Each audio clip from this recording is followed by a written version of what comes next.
Thank you. And I'll turn to President Museveni.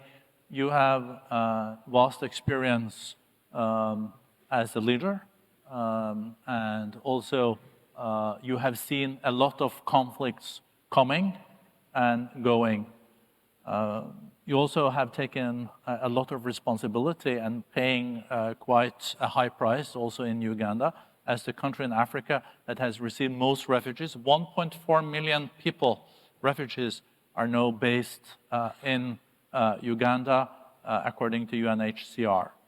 Mr. President, based on your experience and what you have seen, how can we in the future better avoid conflicts like we have seen in South Sudan, between Ethiopia, Eritrea, the unfolding and of the situation in Somalia, but also difficulties in DRC and etc. What can we do to make sure that this doesn't happen again in the future?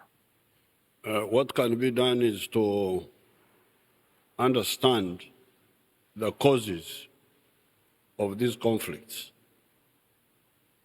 With war, generally, there are what we call just wars and unjust wars. Between 1952 and 1994, you could characterize some of the wars in Africa as just wars, because at that time, Africans were fighting for independence, and in some cases they were fighting for democracy. In 1952, were the Mau Mau in Kenya against British colonialism. Then you had the wars in Southern Africa against the Portuguese colonialists, against Ian Smith, here in South Africa against the minority regime. So those were just wars. There was no way anybody could do anything about them because the Africans were dealing with situations which were not solvable by peaceful methods. So those were just wars. But the wars which we are dealing with now are really unjust wars. They are wars which have no good reason. And they are caused by an ideological problem. The ideological problem of emphasizing identity at the expense of interests. Identity, either tribe or clan, like in Somalia, or religion, like in some of the places. So that's an ideological mistake, to emphasize a pseudo ideology.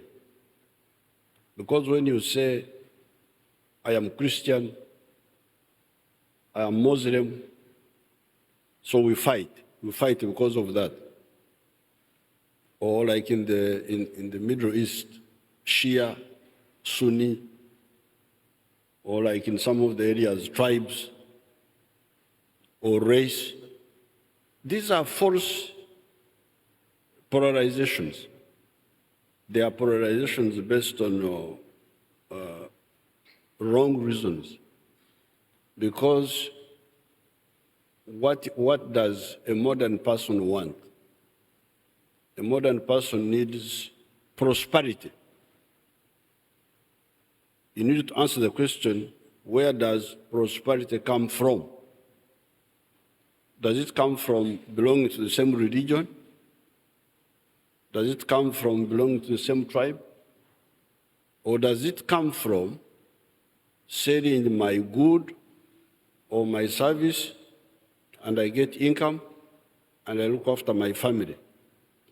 So if you say that prosperity comes from production and exchange of goods and services, Then